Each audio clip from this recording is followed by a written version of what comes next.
This podcast is proudly brought to you in part by our wizards on Patreon. If you would like to support positive content, hop on over to patreon.com/MissMaryLou. That's patreon.com/MissMaryLou.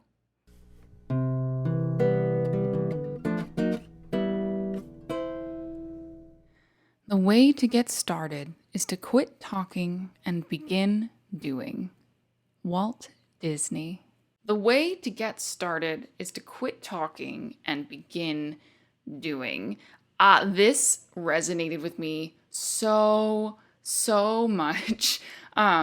Living a kind of creative life, I suppose. I listen to a lot of people around, especially, in LA, say all the awesome things they want to do and all the ideas that they have and et cetera, et cetera, et cetera. And then nothing ever happens, which is cool, to each their own. But if you actually really want to make change, make something happen that you love, that you're passionate about, talking about it is great and a necessary step, but at some point you have to transition idea into action.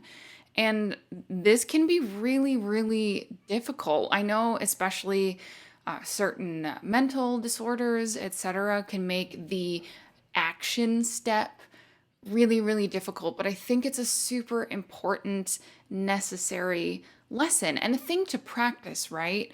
I found that when it comes to making changes and when you want to maybe alter the way that you've been doing something, it takes a lot of practice. You have to rebuild those neural pathways because your body does all sorts of things to protect itself, right? Because your body is amazing, your brain is amazing, and sometimes the safer thing is not to do something, which of course, in an obvious situation like, oh, it's a lightning storm outside, don't go outside with a big metal rod. Yes, then that's a very obvious thing. But if it's maybe I want to start this blog sort of a project, or hey, I really want to write this script sort of a project, you can absolutely do it. Or hey, I really want to build a doghouse outside and then we'll get a puppy. The kind of things can range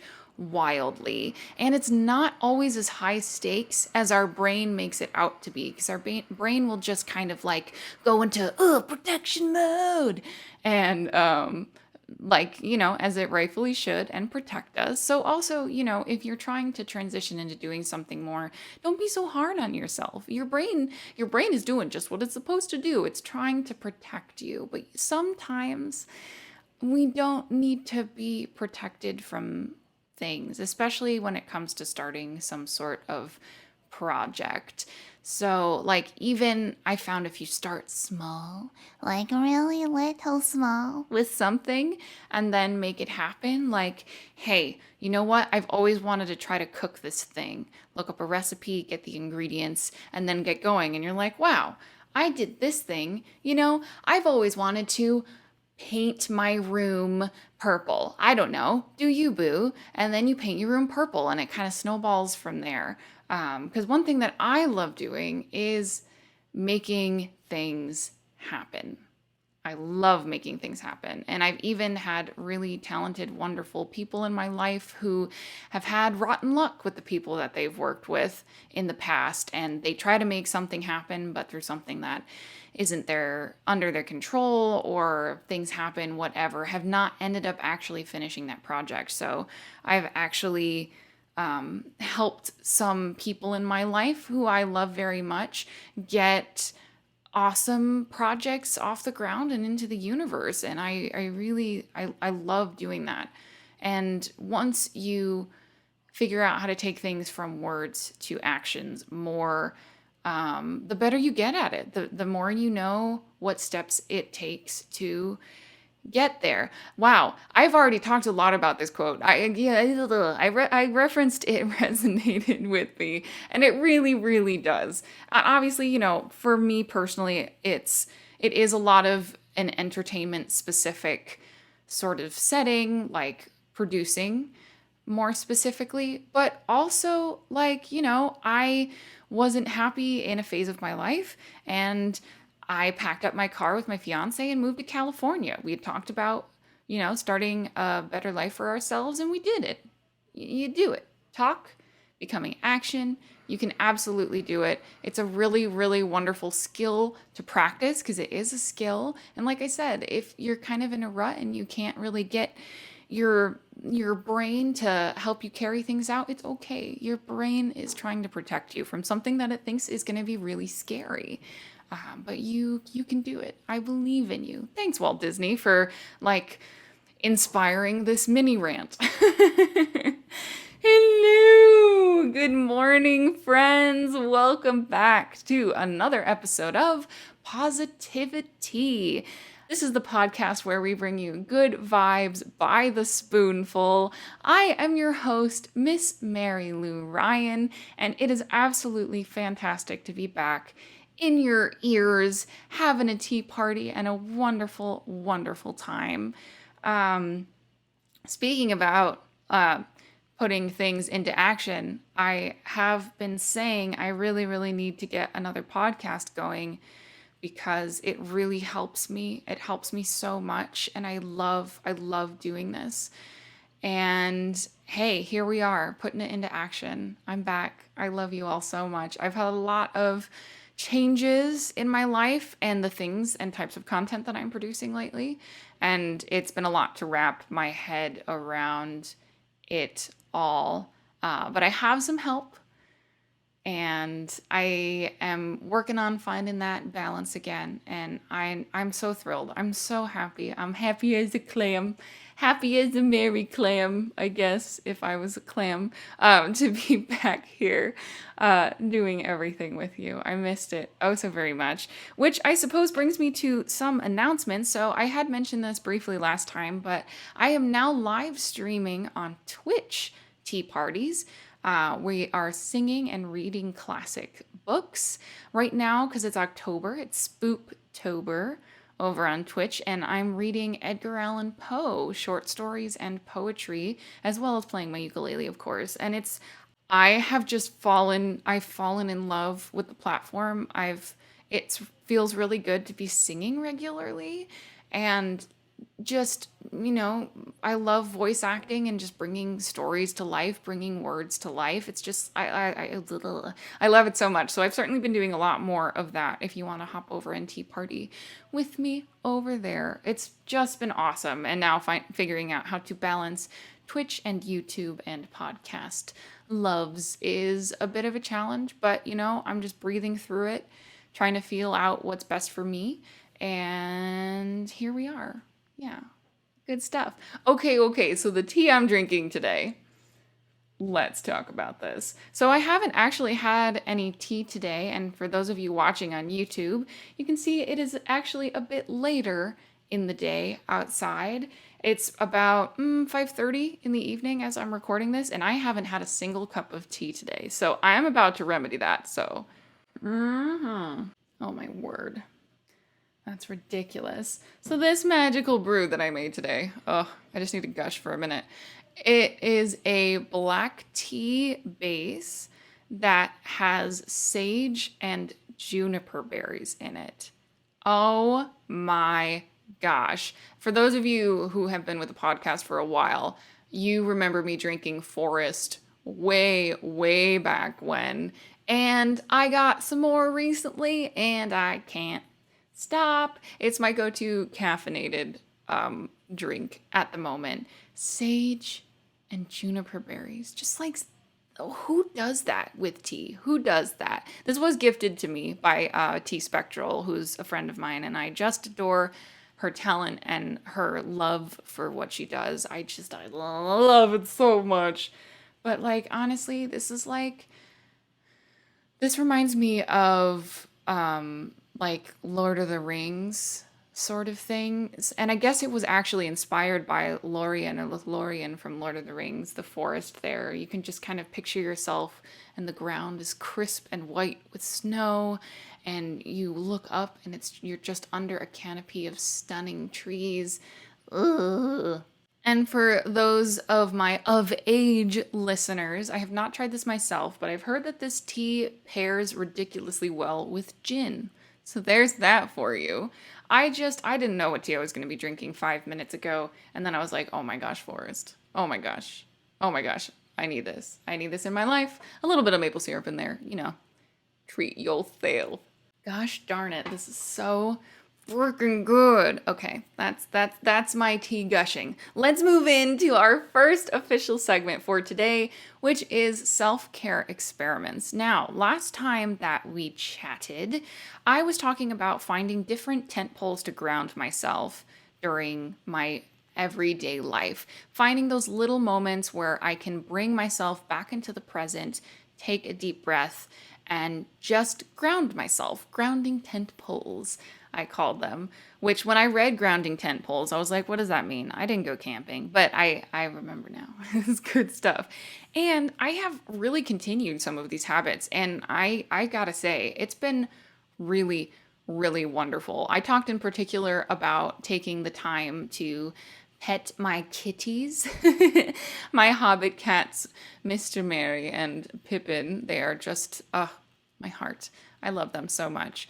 And just, taking the time to like really snuggle and really be with them and just enjoy the little like purring floof that has flopped into a puddle beside me. And it's, I'm around my cats all the time. I work from home doing things like the podcast for you. So I'm with them a lot, and just taking that time to really be with them and sense what they're feeling and just snuggle and all that stuff has been really, really wonderful. Other tent poles that I have explored since then are, again, really honing in my breakfast time and making my whole morning time until breakfast is over my like tech free breathing, welcoming into the daytime. And I have to say, not going to technology right away in the morning or even within the first like hour in the morning, I just have a better day. I feel better. I have less headaches, which is weird. I don't know if that's a medical thing or not. Of course, I'm not a doctor. If you have any concerns about anything, please talk to your doctor. Seek help. You're worth it. But I just find that I'm in a better headspace. I'm in a better headspace overall. I can think clearer, etc., etc. So having my entire morning, especially focusing on breakfast, just really enjoying what I'm eating, sometimes having to very gently shove Pippin off from eating my tofu cream cheese because he loves it so much. And you know what he'll do? What he started doing? He'll like just be sitting by me being all cute, and he'll just like smack my toast with his paw so that his paw gets covered in cream cheese, and then he's like, hee hee, I got it. And then like, oh, Pippin. I love him. I love him so much. And he's smart in his own way. He definitely figured some stuff out. Either that, or he'll try to stick his entire face in so it's covered with cream cheese. But again, just taking the time to be there, be with my breakfast and my cats and everything like that. And another thing that I have been doing that seems like a no-brainer, but when you're in a relationship with someone and you're living with them, my fiance Jacob and I have been together almost 8 years now. As of December, it'll be 8 years. Whoa. You're around them all the time. You get kind of comfortable, obviously. And, sometimes I have to be on my phone, whether it's working or, sometimes I just want to look at really cool inspirational pictures on Pinterest for a project that I have going on. And communicating is really, really huge. And I had noticed that sometimes he would start talking and my brain would register that he was talking, but it wouldn't register any of the words that he was saying because it was on my phone. I was on my phone, and I've really tried to, as soon as I hear something, just make it my reaction to put my phone down and give him my absolute fullest attention. Now, of course, I would do this sometimes anyway. I would do this a lot, but like I said, as you become comfortable and you spend a lot of time with someone, it wasn't the norm, you know? Like, I would just be on my phone too much while communicating if I was on my phone. And I was just like, I don't really like that. I don't think that's good. I want to be here with you because, like, that's one of my favorite things ever. And the fact that it's mutual is just, like, really freaking awesome. And yeah, so I've been trying to really make the effort. If I hear my fiance or anyone really, I try not to be on my phone at all if I have guests over or if I'm with someone else. But yeah, just if I hear that a conversation is starting, putting down my phone, giving them my full attention, and then going back to what I'm doing. Just taking that time, taking that space, and not even for the sake of me understanding better what the other person is saying, because I'm not purposely like ignoring them or anything. You get sucked into your phone. Phones are designed to be addictive. We've talked a lot about this on the podcast before. But it also shows the other person that you care. It shows the other person that you care, that they're worth your attention. They're worth a pause and a smile and just that extra little bit of love to someone. I think is really worth it, and it can be really, really overlooked. And we even try not to really bring our cell phones to the table while we're eating or anything, unless it's to play some music. And I find that it just makes me happier. Honestly, I don't know if my fiance has noticed or not. Maybe they notice that something is different, but not to identify it. But for me, it's just another way of showing someone that I care about them and they're worth my time. And I treasure their presence and their conversation. So there's that. So that was last time's self-care experiment. For this self-care experiment that I've been working on for several weeks now, which has been really interesting to be able to talk about it kind of several weeks out from starting to decide to do this, as opposed to just 1 week, I have been noticing the language that I use to talk to myself, to describe myself, and just notice. What are some of the words that I say to myself about myself? And I got to tell you, some of them not very nice. Some of them not very nice at all. And I do think that the way we talk to ourselves really can make a difference in how we perceive ourselves. Self-deprecation was kind of like a big coping mechanism for me. And I'm trying to find healthier coping mechanisms.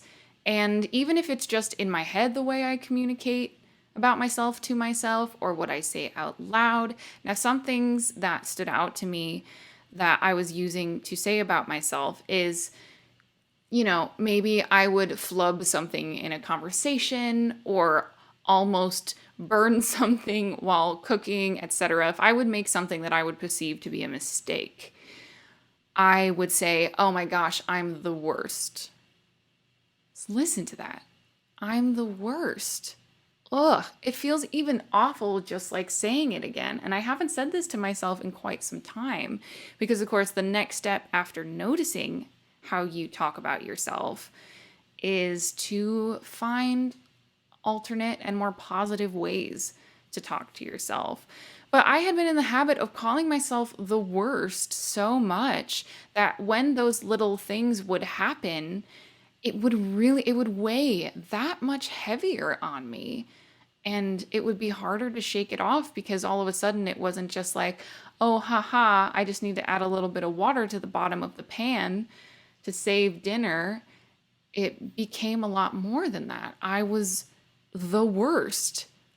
Blech. Like, like I said, self-deprecation kind of humor has been something that's a part of my life. So this is really, it's been a hard one to break. But calling yourself the worst is not very nice, huh? And then over time, as it becomes a habit, you really start to believe it. You really start to change your perspective about yourself. And I was like, this is horrible. Why am I calling myself the worst? And another word that I was using to describe myself, which I was like, oh, I don't like that at all, is I was describing myself as crazy, which is really honestly inappropriate because I struggle a lot with mental illness, and there is a huge stigma around people with mental illness. And back in the day where things were not understood and people were just put in an institution because others didn't know how to deal with them or want to deal with them. So, the nut house, the crazies, oh, that person's crazy, this person is crazy. And like, I recognize, like, I'm a mental health sufferer. I have been for a very long time. It's a part of my life. It's gonna be, something that I'm working on to improve my life and improve my self perception and happiness for a long time. It's an ongoing journey for sure. And I recognize that. Like, I'm a part of this community.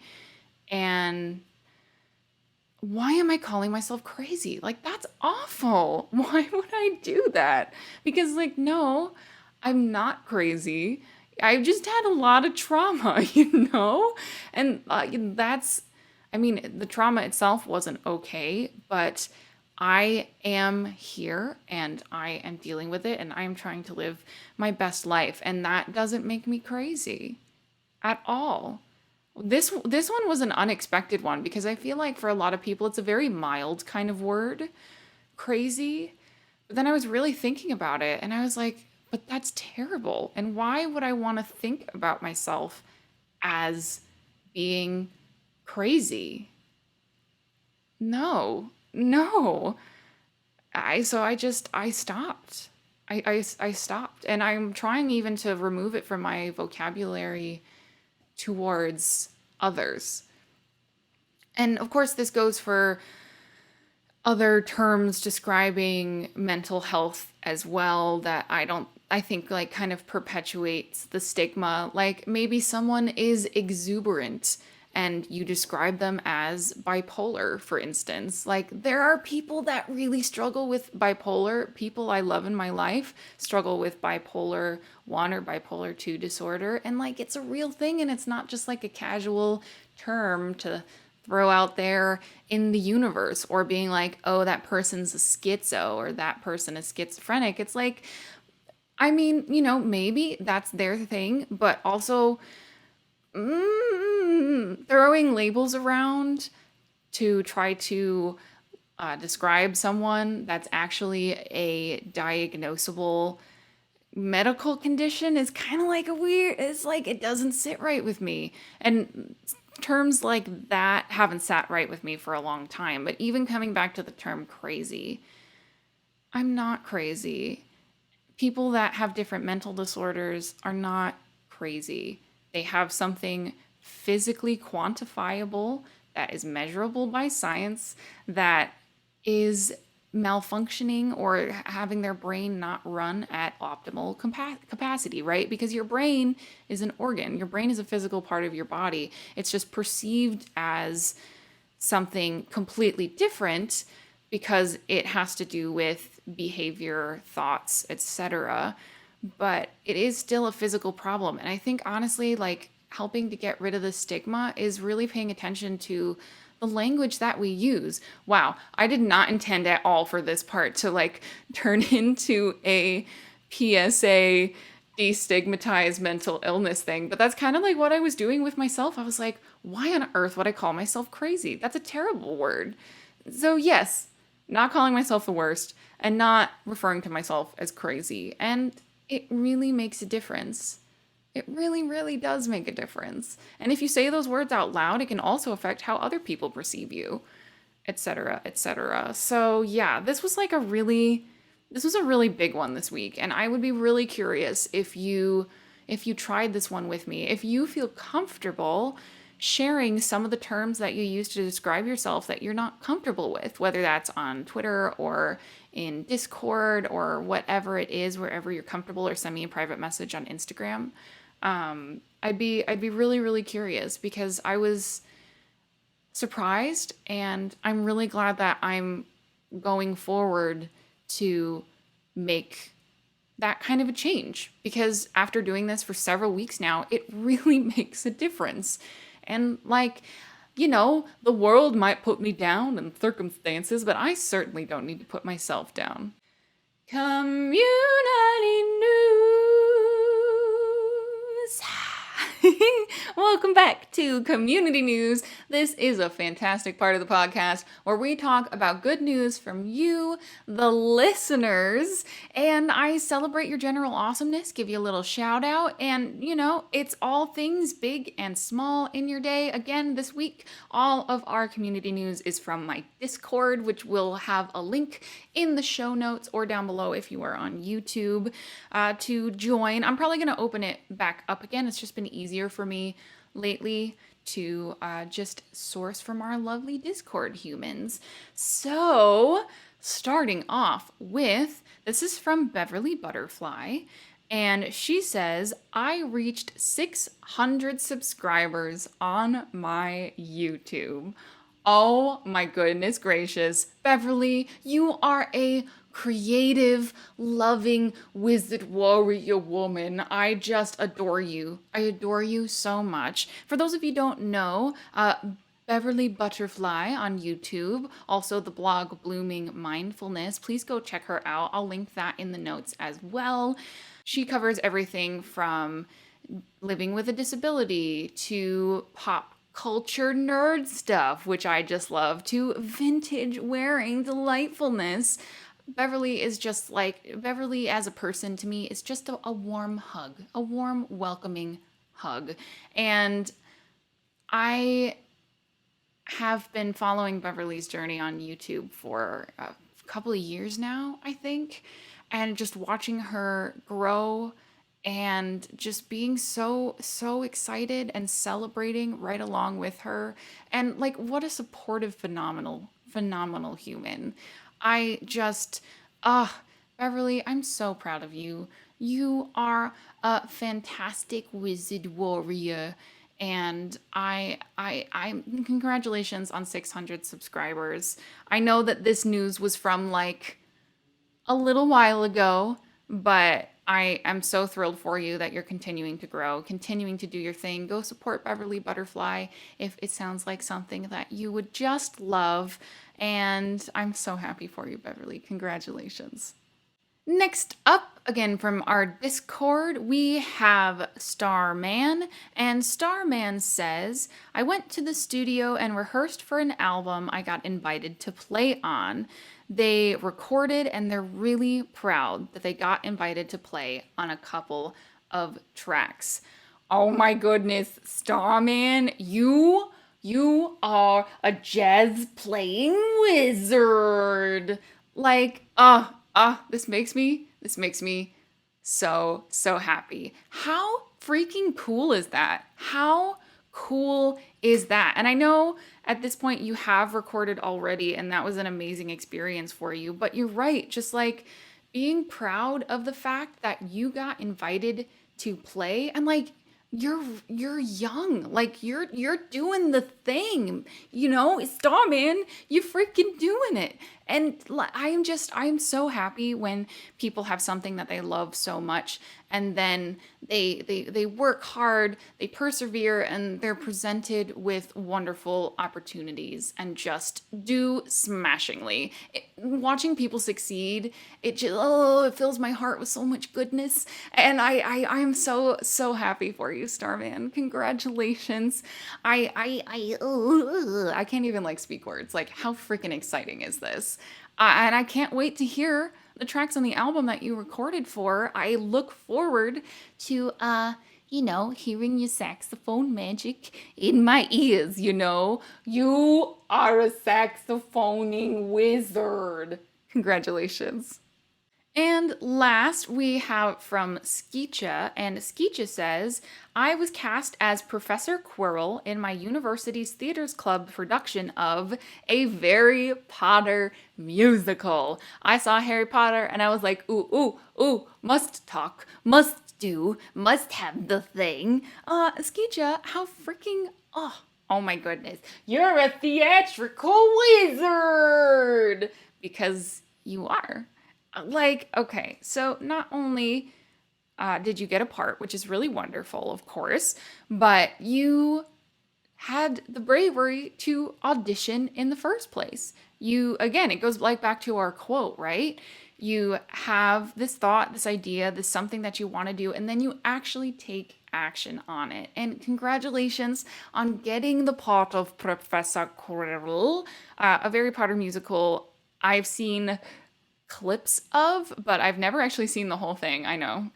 I need to. I have friends that have been trying to get me to watch it for years and years, front to back. So I'm so thrilled. How freaking fun is this? It's just delightful. I'm so proud of you for taking the initiative and trying out in the first place at your university.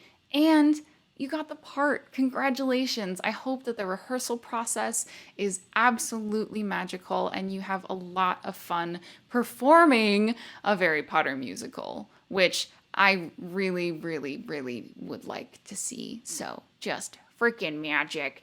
Freaking magical. Yeah, it's like a musical based off of the first Harry Potter book.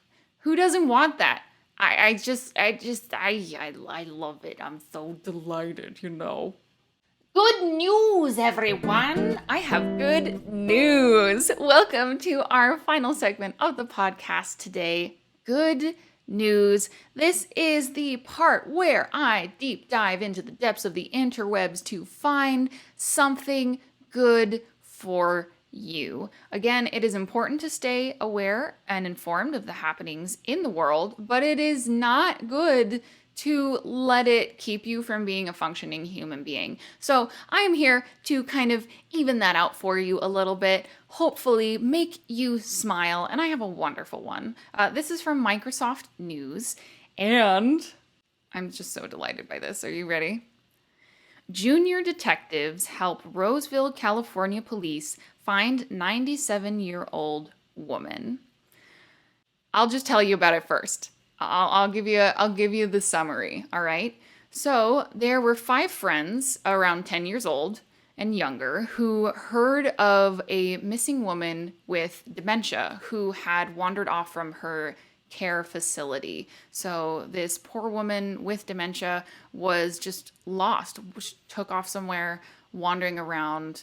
And these 5 friends decided to get on their bikes, strap on their helmets, and ride around the neighborhood to try and find her.